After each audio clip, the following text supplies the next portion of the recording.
চ্যাপ্টারের নাম হয়েছে গুরু মহাশয়। ঠিক আছে, আমাটির ভেপুর 6 নম্বর চ্যাপ্টারের নাম গুরু মহাশয়। আচ্ছা দেখো, গ্রামের প্রসন্ন গুরুমহাশয়ের বাড়িতে একখানা মুদির দোকান করিতেন এবং দোকানের পাশে তাহার পাঠশালা ছিল। বেদ ছাড়া পাঠশালায় শিক্ষাদানের বিশেষ উপকরণ বাহুল্য ছিল না। গ্রামে একজন গুরুমহাশয় থাকতেন, তার নাম হচ্ছে প্রসন্ন গুরুমহাশয়। ঠিক আছে, তার বাড়িতে তিনি মুদির দোকান করতেন, তার বাড়িতে ছিল মুদির দোকান, তিনি মুদির দোকানদারি করতেন। আর তার পাশেই, তার ওই মুদির দোকানদারি করতে করতেই তার পাশেই তার পাঠশালা ছিল এবং পাঠশালাতে পড়াতেন। পাঠশালায় শিক্ষাদানের উপকরণ কী ছিল? বেদ। মানে ছাত্রছাত্রীরা দুষ্টুমি করলে, ছাত্রীরা নয়, ছাত্ররা দুষ্টুমি করলে তাদেরকে বেদ দিয়ে তিনি সবাইকে ঠান্ডা করতেন।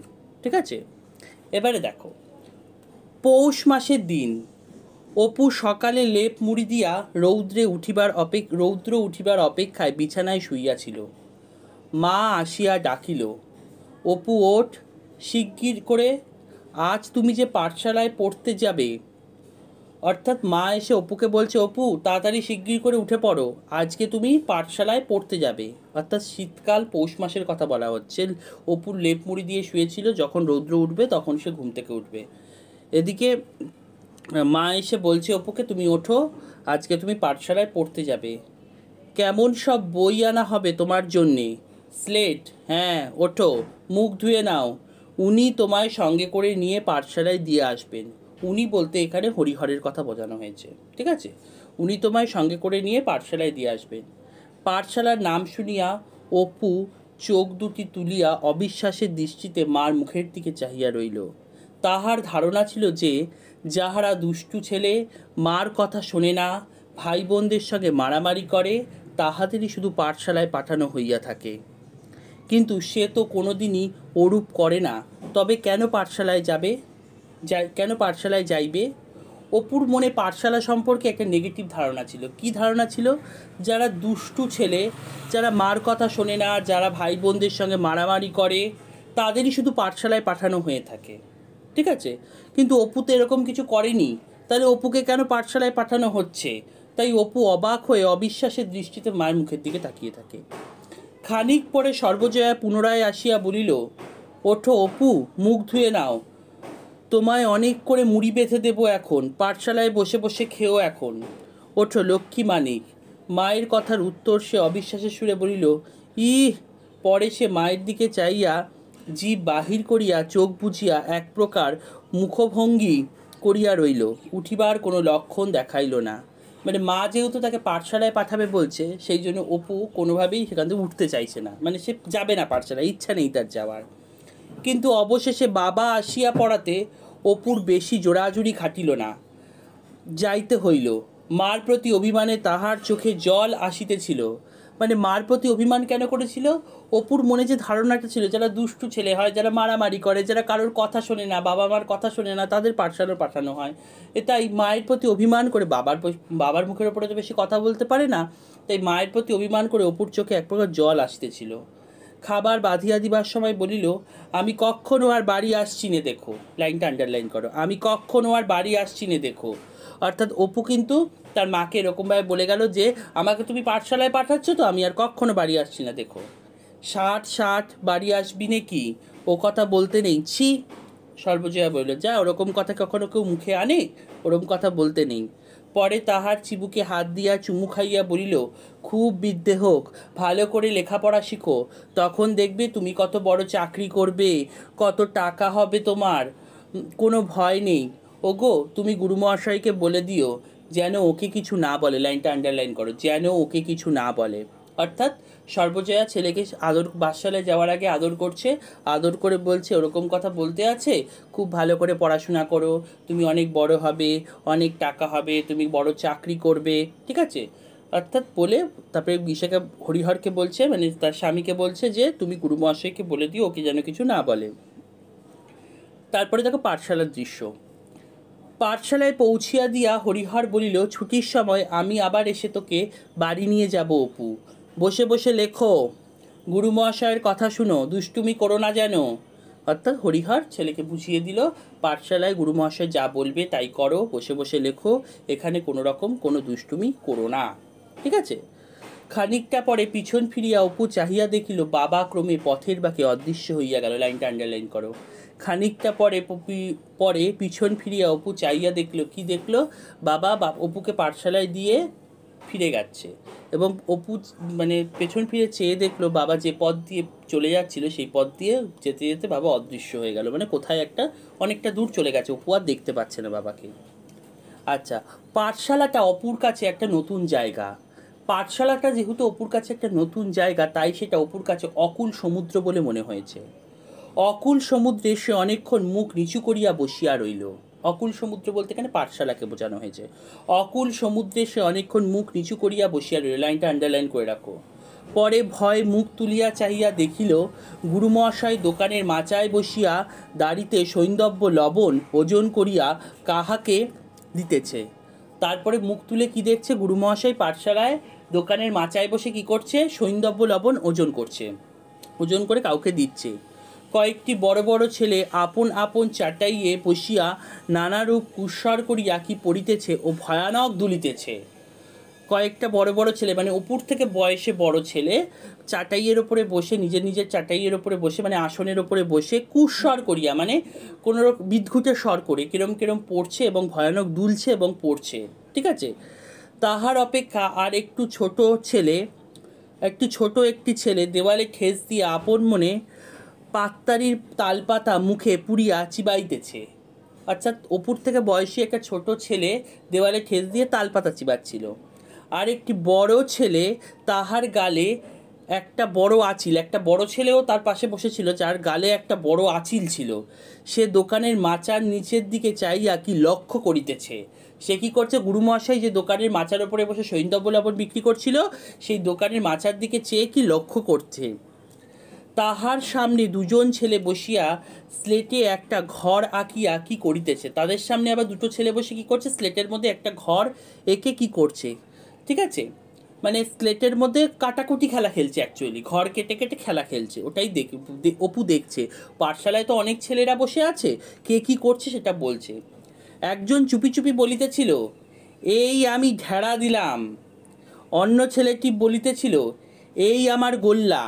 মানে একজন বলছে আচ্ছা আমরা খেলি না শূন্য, আবার ক্রস শূন্য কাটাকুটি খেলি যেমন, ওরকম এক খেলা খেলছে।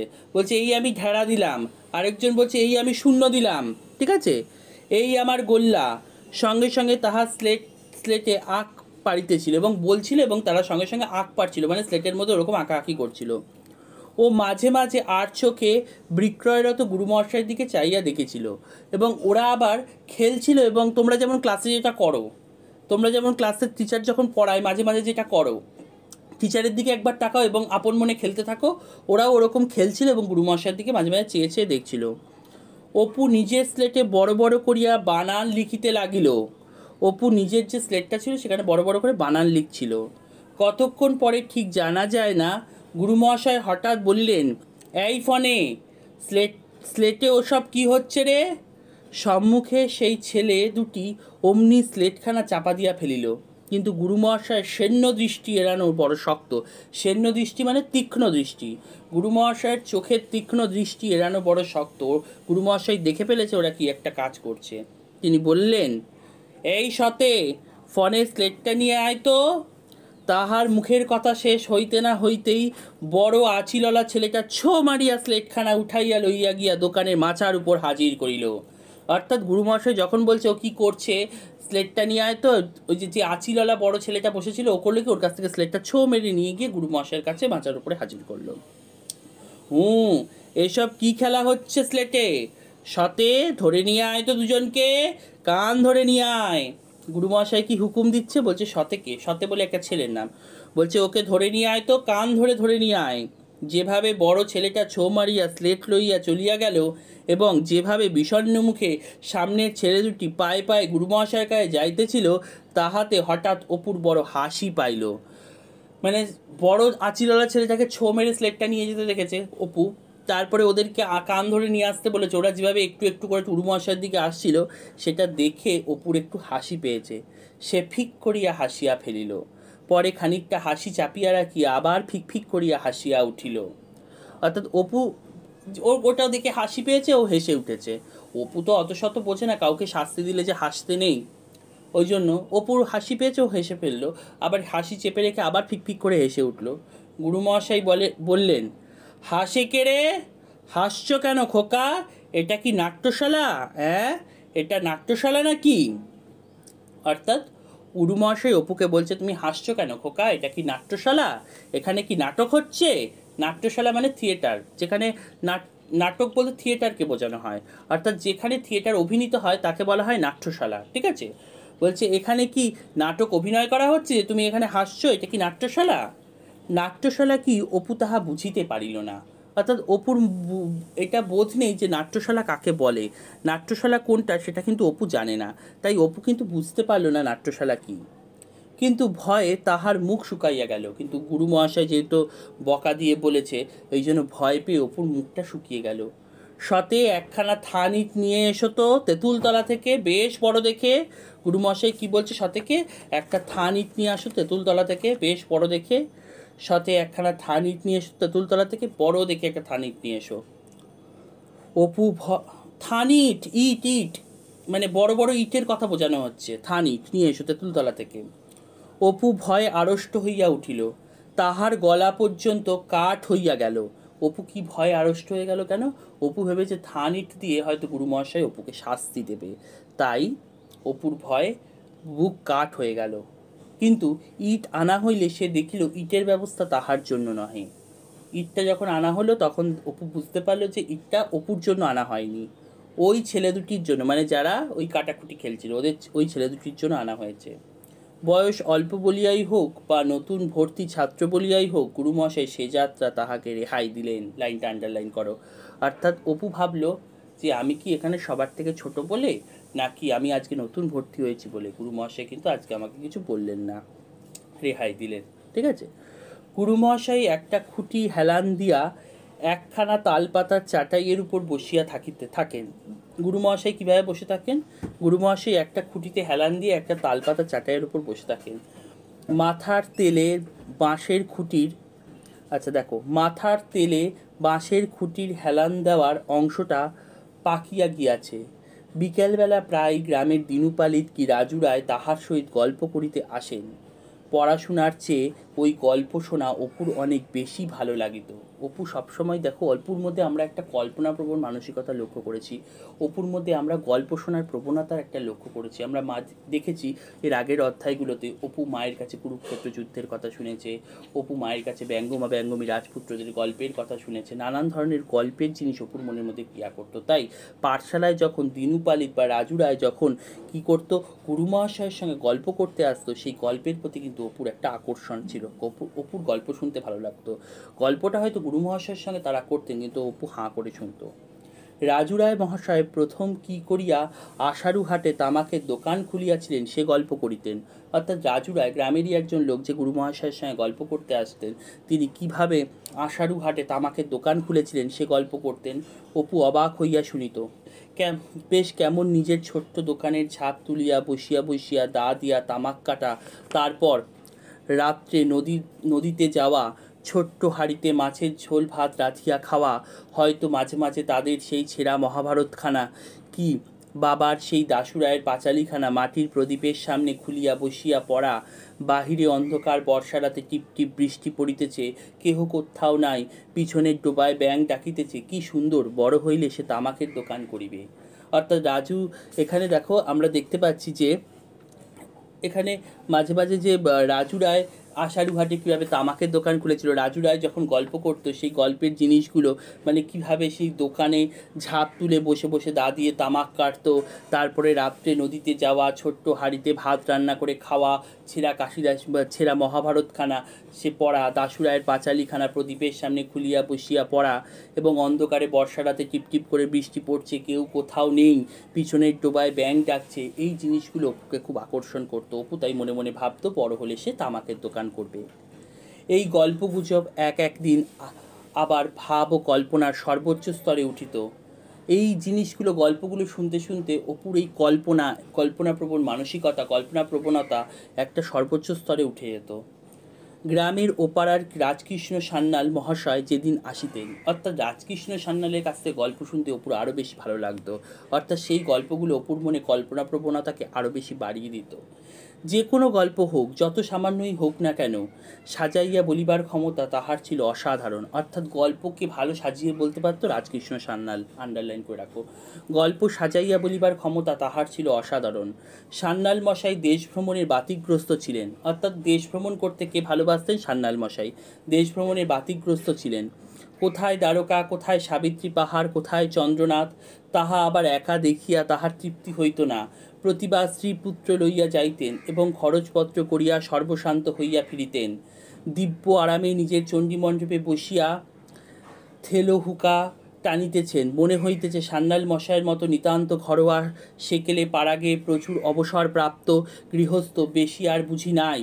পৈতৃক চণ্ডীমণ্ডপে শিকড় গড়িয়া বসিয়াছেন। হঠাৎ একদিন দেখা গেল সদর দরজায় তালাবন্ধ, বাড়িতে জনপ্রাণীর সাড়া নাই। ব্যাপার কি? সান্যাল মহাশয় সপরিবারে বিন্ধ্যাচল না চন্দ্রনাথ ভ্রমণে গিয়াছেন।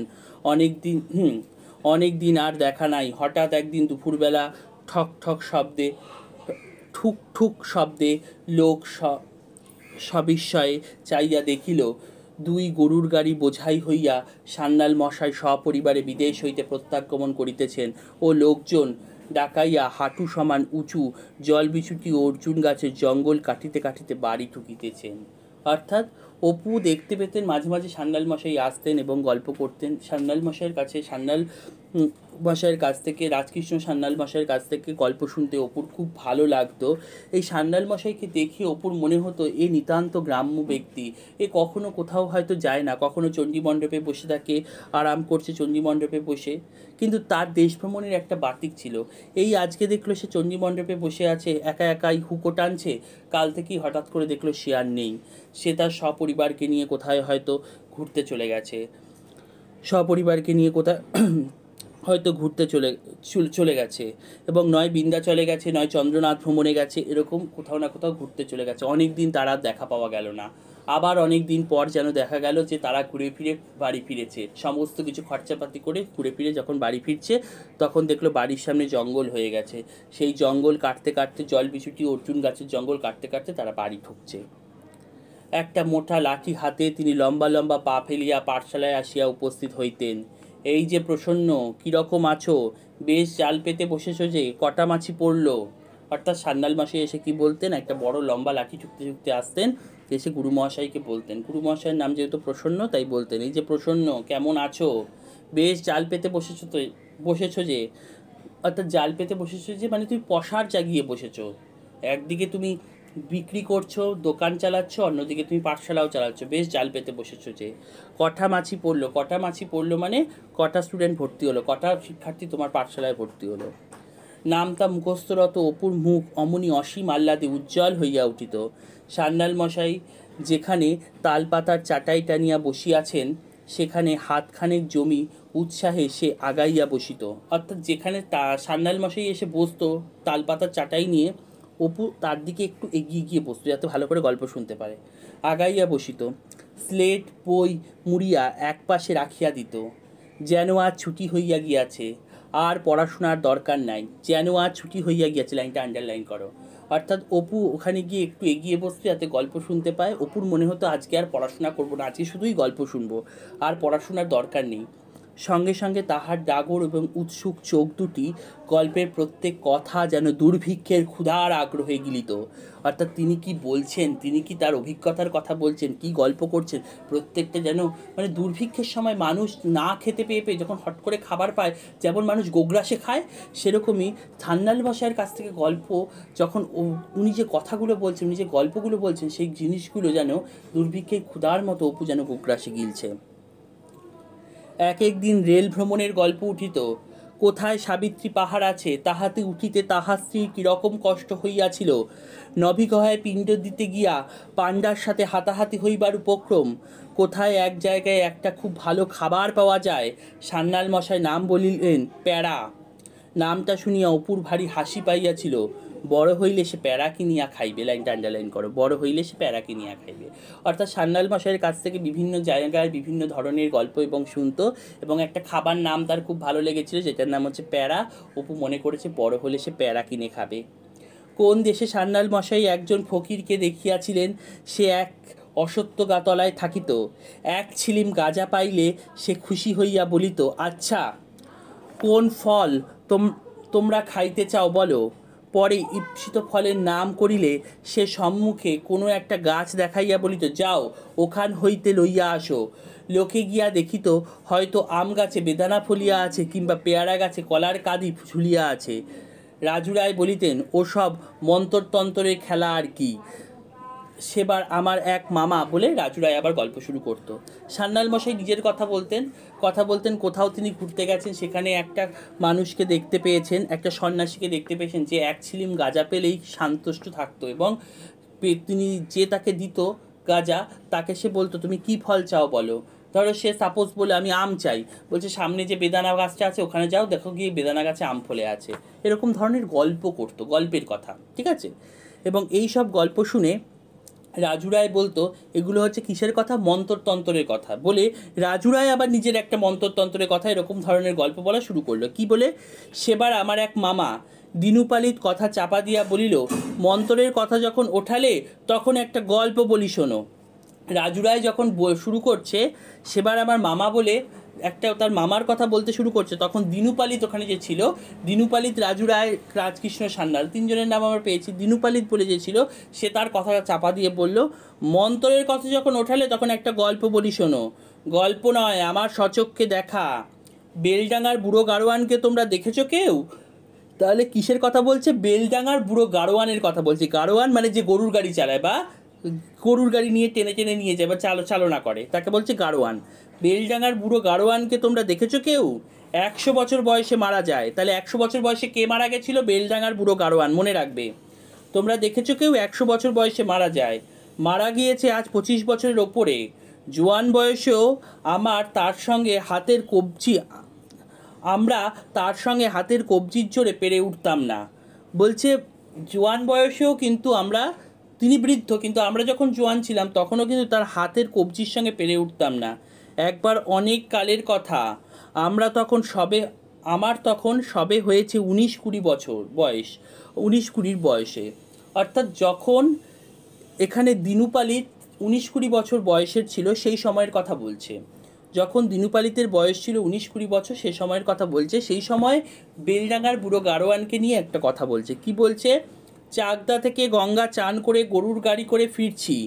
বুড়ো গাড়োয়ানের গাড়িতে আমি, আমার খুড়িমা, আর অন্তত মুখুজ্জে ভাইপো রাম, যে আজকাল উঠে গিয়ে খুলনায় বাস করছে। কানসোনার মাঠের কাছে প্রায় বেলা গেল। তখন ওসব দিকে কীরকম ভয়ভীতি ছিল তা রাজকেষ্ট ভায়া জানো নিশ্চয়ই। অর্থাৎ বলছে আমরা চাকদা থেকে গঙ্গা স্নান করে ফিরছি বুড়ো গাড়োয়ানের গাড়ি করে। গাড়িতে কে ছিল? আমার খুড়িমা ছিল, অনন্ত মুখুজ্জে ভাইপো রাম, ঠিক আছে, যে আজকাল খুলনায় গিয়ে বাস করছে। মানে অনন্ত মুখুজ্জে ভাইপো রাম কোথায় বাস করছে? এখন খুলনায় বাস করছে অনন্ত মুখুজ্জের ভাইপো রাম, ঠিক আছে। কানসোনা মাঠের প্রাচে এসে কি হয়েছিল? সন্ধে হয়ে গেল, মানে বেলা গেল, সন্ধে হয়ে গেছিল। তখন ওসব দিকে কীরকম ভয় ভীত রাজকৃষ্ণ সান্যালকে বলছে। রাজকৃষ্ণ ভাইয়া জানো নিশ্চয়ই। একে মাঠের রাস্তা, সঙ্গে কিছু টাকা কুড়িও আছে। বড্ড ভাবনা হলো। আজকাল সেখানে যখন গাঁখানা বসেছে, ওই বরাবর এসে হলো কি জানো? জন চারেক সন্ডামাঙ্ক গোছের মিশকালো লোক এসে গাড়ির পিছনে বাঁশ দুদিক থেকে ধরলে, একদিকে দুজন, ওদিকে দুজন। দেখে তো মশাই আমাদের মুখ টা নেই, কোনো রকমে গাড়ির মধ্যে বসে আছি। এদিকে তারাও গাড়ির বাঁশ ধরে সঙ্গেই আসছে বুড়ো গাড়োয়ান। দেখি পিট পিট করে পেছনের দিকে চাইছে। অর্থাৎ ওই যেখানে সন্ধে নেমে এলো, সেই সন্ধে নেমে আসলে সেখানে একটা ভয়ানক জায়গা, এবং সঙ্গে টাকা কড়িও আছে। আবার বলছে সেই সময় কি হলো, 4 জন ষণ্ডাগোছের লোক এসে, মিশকালো লোক এসে কি করলো, ওরা এসে কি করলো, গাড়ির পেছনের দিকে দুজন দাঁড়ালো বাঁশ ধরে, গাড়ির সামনের দিকে দুজন দাঁড়ালো, ঠিক আছে। এবং বুড়ো গাড়োয়ান যখন গাড়ি চালাচ্ছে, গাড়ির পেছন পেছন ওরাও আসছে। বুড়ো গাড়োয়ান দেখি পিট করে পেছনের দিকে চাইছে, ইশারা করে আমাদের কথা বলতে বারণ করে দিলে। বুড়ো গাড়োয়ান কী করলো, ইশারা করে আমাদের কথা বলতে বারণ করে দিল। তারাও বেশ এগিয়ে যাচ্ছে। এদিকে গাড়ি একেবারে নবাবগঞ্জ থানার কাছাকাছি এসে পড়ল। বাজার দেখা যাচ্ছে। তখন সেই লোক কজন বলল, ওস্তাদজি আমাদের ঘাট হয়েছে, আমরা বুঝতে পারিনি, ছেড়ে দাও। মানে যখন নবাবগঞ্জ থানার কাছাকাছি ওরা গাড়ি নিয়ে চলে এলো, তখন ওই ষান্ডাগোছের লোকগুলো ভয় পেয়ে গেল। ভয় পেয়ে গিয়ে ওস্তাদজি বলতে বুড়ো গাড়োয়ানকে বোঝানো হচ্ছে, সম্বোধন করছে, ওস্তাদজি আমরা ভুল করেছি, মানে আমাদের ঘাট হয়েছে, আমাদের ছেড়ে দাও, আমরা বুঝতে পারিনি। বুড়ো গাড়োয়ান বলল, সে হবে না বেটারা, আজ সব থানায় নিয়ে গিয়ে বাঁধিয়ে দেবো। বলছে আজকেই তো সামনে থানা আছে, সবাই খপকটাকে থানায় নিয়ে গিয়ে বাঁধিয়ে দেবো। অনেক কাকতি মিনতির পর অনেক কাকতি মিনতির পর বুধো বললে, আচ্ছা যা, ছেড়ে দিলাম এবার, কিন্তু কখনো এরকম আর করিসনি। তারা বুড়ো গাড়োয়ানের পায়ের ধুলো নিয়ে চলে গেল। আমার সচক্ষে দেখা, মন্তরের চোটে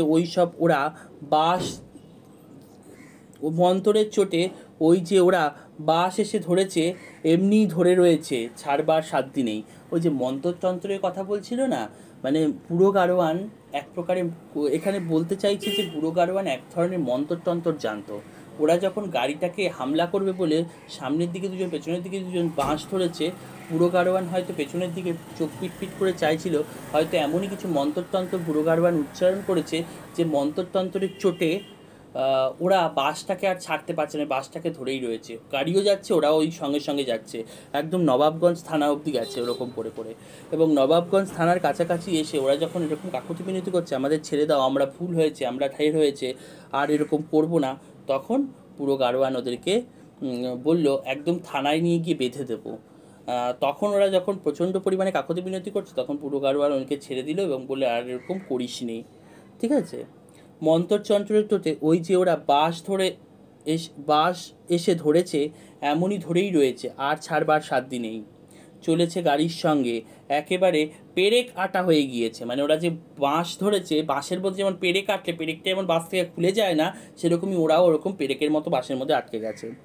তা বুঝলে বাবু মন্ত্রতন্ত্রের কথা, বলে দিনুপালিত এরকম কথা একটা গল্প শোনালো। বলছে বুঝলে, বুধো গাড়োয়ানের একটা গল্প শোনালো, বলে মন্ত্রতন্ত্রের কথা বুঝলে। গল্প বলিতে বলিতে বেলা যাইতো, ঠিক আছে। দেখো, গল্প বলিতে বলিতে বেলা যাইতো।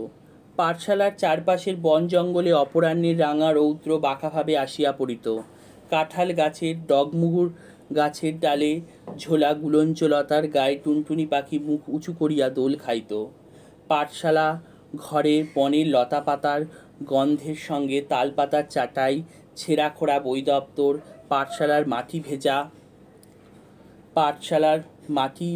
মাটির মেঝে ও কড়া দা কাটা তামাকের ধোয়া সব শুদ্ধ মিলিয়া এক জটিল গন্ধের সৃষ্টি করিত। সেই সময় ছায়াভরা মাটির পথে একটি মুগ্ধ গ্রাম্য বালকের ছবি আছে। বই দপ্তরে বগলে লইয়া সে তাহার দিদির পিছনে পিছনে সাজি মাটি দিয়া কাঁচা সেলাই করা কাপড় পরিয়া পাঠশালা হইতে ফিরিতেছে। তাহার ছোট্ট মাথাটি অমন রেশমের মতো নরম, চিক্ষণ সুখস্পর্শে চুলগুলি তাহার মা যত্ন করিয়া আঁচড়াইয়া দিয়াছে। তাহার ডাগর ডাগর সুন্দর চোখ দুটিতে কেমন যেন অবাক ধরনের চাহনি, যেন তাহার এ কোনো অদ্ভুত জগতে নতুন চোখ মেলিয়া চাহিয়া দিশেহারা হইয়া উঠিয়াছে। গাছপালায় ঘেরা এইটুকু কেবল তাহার পরিচিতির দেশ। এখানেই মা রোজ হাতে করিয়া খাওয়ায়, চুল আঁচড়াইয়া দেয়, দিদি কাপড় পরাইয়া দেয়। এই গণ্ডিটুকু ছাড়াইলেই তাহার চারিধার ঘিরিয়া অপরিচিতের অকুল জলধি। তাহার শিশু মন থই পায় না, লাইনটা আন্ডারলাইন করো। অর্থাৎ দেখো, এই যে এতটা জায়গা আমরা পড়লাম, এখানে কিন্তু আমরা কি দেখতে পেলাম যে সারাদিন পাঠশালা হয়ে যাওয়ার পর, সারাদিন পাঠশালায় যা যা পড়াশোনা হতো, যা কিছু হতো, একটা সময় পর তো ছেলেরা সবাই চলে যেত পাঠশালা থেকে। পাঠশালায় চলে যাওয়ার পর যখন একটু একটু করে বেলা পড়ে আসতো, বাঁকা রৌদ্রে ছায়া পড়তো, কাঁঠাল গাছে ডগমুকুর গাছের ছোলা গুলঞ্চরতা, সেখানে টুনটুনি পাখি ডাকতো, হ্যাঁ, পাঠশালার ঘরে বনের লতা পাতার গন্ধ, তাল পাতার চাটাই, ছেঁড়া খোড়া বই দপ্তর সমস্ত কিছু পড়ে থাকতো। এইগুলো একটা আলাদা পরিবেশের জগৎ সৃষ্টি করত, সব শুদ্ধ মিলিয়ে এক জটিল গন্ধের সৃষ্টি করিত। এই লাইনটাও আন্ডারলাইন করে রাখো, সব শুদ্ধ মিলিয়ে এক জটিল গন্ধের সৃষ্টি করিত। আবার সেই পাঠশালায় কে পড়তে আসতো? অপু পড়তে আসতো। অপু পড়া হয়ে যাওয়ার পরে সেই মাটির পথ ধরে সে দিদির হাত ধরে কিন্তু বাড়ি ফিরে যেত, ঠিক আছে, এবং বই টই যা সে নিয়ে আসতো সমস্ত কিছু বগল দাবা করে নিয়ে আবার বাড়ি ফিরে যেত, ঠিক আছে। এখানে যেন প্রত্যেকটা জিনিসই যেন অপুর স্মৃতির মধ্যে লেখা রয়েছে। এই পাঠশালার জগৎ, যে পথ দিয়ে সে আসতো সেই পথ দিয়ে আবার সে চলে যাওয়া, এই সমস্ত কিছুই প্রতিদিনই একটা পরিচিতির দেশের মতো। যেমন রোজ সকালবেলা হলেই মা রোজ হাতে করে তাকে খাইয়ে দিত, চুল আঁচড়ে দিত, দিদি তাকে জামা পরিয়ে দিত, তারপরে বই খাতা নিয়ে সে পাঠশালায় আসতো। এইগুলি সমস্ত ছিলই অপুর কাছে পরিচিতির জগৎ। এর বাইরে যখনই সে যেত সেটাই হচ্ছে গিয়ে তার অপরিচিতি, আকুল জলধি, অর্থাৎ অপরিচিত জলরাশি, যেখানে অপু শিশুমন থই পায় না, মানে সেখানে অপু শিশুমন কল্পনাই করতে পারে না সেখানে কি হতে পারে না পারে। ওর পরিচিতি জগৎটা নিয়েই সে কল্পনা করতে পারে এবং পরিচিতি জগৎটাকেই সে চেনে, এবং তার বাইরের জগৎটা সম্পর্কে তার কিন্তু কোনো মানে ধারণাই ছিল না। ওই যে বাগানের ওদিকে বাঁশবন, ওর পাশ কাটিয়া যে সরু পথটা ওধারে চলিয়া গেল, তুমি বরাবর সোজা যদি ও পথ বাহিয়া চলিয়া যাও, তবে শাখারিপুরের পাড়ের মধ্যে অজানা গুপ্তধনের দেশ পড়িবে। অর্থাৎ অপু যে পথ ধরে যাতায়াত করে সেই পথটাকে সে চেনে। অন্য একটা পথ যেটা শাখারিপুরের দিকে চলে যাচ্ছে, অপুর মনে হচ্ছে সেটা একটা অজানা গুপ্তধনের দেশ পড়বে। বড় গাছের তলায় সেখানে বৃষ্টির জলে মাটি খসিয়া পড়িয়াছে, কত মোহর ভরা হাড়ি কলসির কানা বাহির হইয়া আছে। অন্ধকার বন ঝোপের নিচে কচু ওল বনকলমির চকচকে সবুজ পাতার আড়ালে চাপা, কেউ জানে না কোথায়।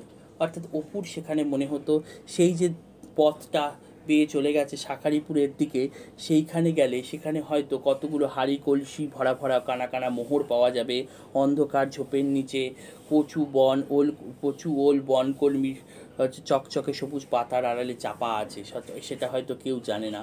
অর্থাৎ যে রূপকথার গল্পগুলো অপু তার মায়ের কাছে শুনতো, যে রূপকথার দেশটা অপু তার মায়ের কাছ থেকে আহরণ করেছিল, মানে গল্পের মাধ্যমে কল্পনা দিয়ে আহরণ করেছিল, সেইগুলোই অপুর মনে হতো। অর্থাৎ যে পথে অপু যায়নি, যে পথে অপু কখনো যায়নি, মানে যাওয়া সম্ভব হয়নি অপুর যেখানে, সেই জায়গাটা ও কল্পনাটা তার মনের মধ্যে এরকমই হচ্ছে, সেটা একটা অজানার দেশ, রূপকথার দেশের মতন, ঠিক আছে। আচ্ছা দেখো, একদিন পাঠশালায় এমন একটি ঘটনা ঘটিয়াছিল যাহা তাহার জীবনের একটি নতুন অভিজ্ঞতা। সেদিন বৈকালে পাঠশালায় অন্য কেহ উপস্থিত না থাকায় কোনো গল্পগুজব হইল না, পড়াশোনা হইতেছিল। সে গিয়া বসিয়া পড়িতেছিল শিশুবোধক, অর্থাৎ অপু পাঠশালায় গিয়ে সেদিনকে কী পড়ছিল? শিশুবোধক। এমন সময় গুরুমহাশয় বলিলেন, দেখি স্লেট নাও, শ্রুতিলিখন লেখো। অর্থাৎ একদিন গুরুমহাশয় ওদেরকে শ্রুতিলিখন লিখতে দিল। মুখে মুখে বলিয়া গেলেও অপু বুঝিয়াছিল গুরুমহাশয় নিজের কথা বলিতেছেন না, মুখস্থ বলিতেছেন। সে যেমন দাশুরায়ের পাঁচালী হইতে ছড়া মুখস্থ বলে তেমনি। অর্থাৎ মুখস্থ জিনিসটা কি অপু সেটা জানে। গুরুমহাশয় শ্রুতিলিখনে যেটা বলছিলেন সেটা কিন্তু নিজের থেকে কিছু বলছিলেন না, তিনি কিছু একটা মুখস্থ করে বলছিলেন, কারণ অপু দাশুরায়ের থেকে পাঁচালী মুখস্থ করে, তাই সেটা সে জানে। শুনিতে শুনিতে তাহার মনে হইল অনেকগুলো অমন সুন্দর কথা একসঙ্গে পরপর সে কখনো শোনে নাই। সকল কথার অর্থ সে বুঝিতেছিল না, কিন্তু অজানা শব্দ ও ললিত পদের ধ্বনি ঝঙ্কার জড়ানো এই অপরিচিত শব্দসঙ্গীত অনভ্যস্ত শিশুকর্ণে অপূর্ব ঠেকিল, এবং সব কথার অর্থ না বোঝার দরুনই কুহেলিকা ঘেরা অস্পষ্ট শব্দ সমষ্টির পিছন হইতে একটা অপূর্ব দেশের ছবি বারবার উকি মারিতে লাগিল। অর্থাৎ গুরুমহাশয় শ্রুতিলিখনে যে কথাগুলো বলছিল, প্রত্যেকটা কথার শব্দের মানে কিন্তু অপু বুঝতে পারেনি, এবং বুঝতে না পেরে যে কথাগুলো বলছিল সেইগুলো তার কাছে একটা কুহেলিকা ঘেরা দেশের মতো একটা অচেনা জিনিস বলে তার মনের মধ্যে একটা কল্পনাপ্রবণ জগৎ সৃষ্টি হলো, অর্থাৎ ছবি উকি মারলো, অর্থাৎ তার মনের মধ্যে একটা ছবি আঁকা হলো তার মতন করে। বড় হইয়া স্কুল পড়িবার সময় সে বাহির করিয়াছিল ছেলেবেলাকার এই মুখস্থ শ্রুতিলিখন কোথায় আছে। অর্থাৎ অপুকে সেই ছোটোবেলায় পাঠশালায় যখন গুরুমহাশয় শ্রুতিলেখন লিখিয়েছিল সেই জিনিসটা কিন্তু অপুর মনে ছিল। পরে যখন সে স্কুলে পড়ে তখন কিন্তু সেটা বার করেছিল সেটা কোথায় ছিল। এই সেই জনস্থান মধ্যবর্তী প্রসবনগিরি, ইহার শিকড় দেশ আকাশপথে সতত সমীর সঞ্চারমান জলধর পটল সংযোগে নিরন্তর নিবিড় নীলিমায় অলঙ্কিত। অধিত্যক্কা প্রদেশ ঘন সন্নিবিষ্ট বন পাদসমূহে সমাচ্ছন্ন থাকাতে স্নিগ্ধ শীতল ও রমণীয়। পাদদেশে প্রসন্ন সলিলা গোদাবরীর তরঙ্গ বিস্তার করিয়া ইত্যাদি। অর্থাৎ অপুর যেটুকু মনে ছিল, এই যে কোটেশনে যেটুকু বলা হয়েছে, এটা এই শ্রুতিলিখনটা গুরুমহাশয় বলছিল, অপুর এটা মনে হয়েছে, ঠিক আছে। সে ঠিক বলিতে পারে না, বুঝাইতে পারি না, কিন্তু সে জানে, তাহার মনে হয়, অনেক সময় মনে হয় সেই যে বহু বছর আগে কুঠির মাঠে সরস্বতী পুজোর দিন নীলকণ্ঠ পাখি দেখিতে গিয়াছিল। সেই দিন মাঠের ধার বাহিয়া একটা পথকে দূরে কোথাও যাইতে দেখিয়াছিল সে। পথটার দুধারে সে কত কি অচেনা পাখি, অচেনা গাছপালা, অচেনা বনঝোপ। অনেকক্ষণ সেদিন সে পথটার দিকে একদৃষ্টে চাইয়া মাঠের ওদিকে পথটা কোথায় সে চলিয়া গিয়াছে তাহা ভাবিয়া সে কুল পায় নাই। অর্থাৎ অপু যখন নীলকণ্ঠ পাখি দেখতে সরস্বতী পুজোর বিকেলে তার বাবার সঙ্গে অনেক দিন আগে গিয়েছিল, সেই যে আমরা কুঠির মাঠ অধ্যায় পড়েছিলাম, সেখানে যে পথটা দেখেছিল অপু, সেই পথটা কিন্তু কোথায় যে চলে গেছে অপু কিন্তু সেটা কোথায় গেছে, কি কি আছে, যে পথের মধ্যে অনেক অচেনা পাখি, অচেনা গাছপালা, অচেনা ঝোপঝাড়, সেই পথটা কোথায় গেছে, কোথায় গিয়ে মিশেছে, সেটা কিন্তু এখনও কিন্তু অপুর শিশু মনে কুল পায় না। তাহার বাবা বলিয়াছিল, ও সোনাডাঙ্গা মাঠের রাস্তা মাধবপুর দশঘরা হয়ে সেই ধল চিলতে খেয়াঘাটে গিয়ে মিশেছে। অর্থাৎ সেই পথটা তার বাবা তাকে জানিয়েছিল যে সোনাডাঙ্গা মাঠের রাস্তা মাধবপুর দশহরা হয়ে ধল চিলতে খেয়াঘাটে গিয়ে মিশেছে। ধল চিলতে খেয়াঘাটে নয়, সে জানিত ও পথটা আরও অনেক দূর গিয়াছে। অর্থাৎ এটা কিন্তু কল্পনা করে নিয়েছে যে সেই পথটা ধল চিলতে খেয়াঘাটে নয়, আরও অনেক দূর গিয়াছে। কোথায় গিয়াছে? রামায়ণ মহাভারতের দেশে। সেই অসত্য গাছের সকলের উঁচু ডালটার দিকে চাইয়া থাকিলে তাহার কথা মনে ওঠে সেই বহুদূরের দেশটা।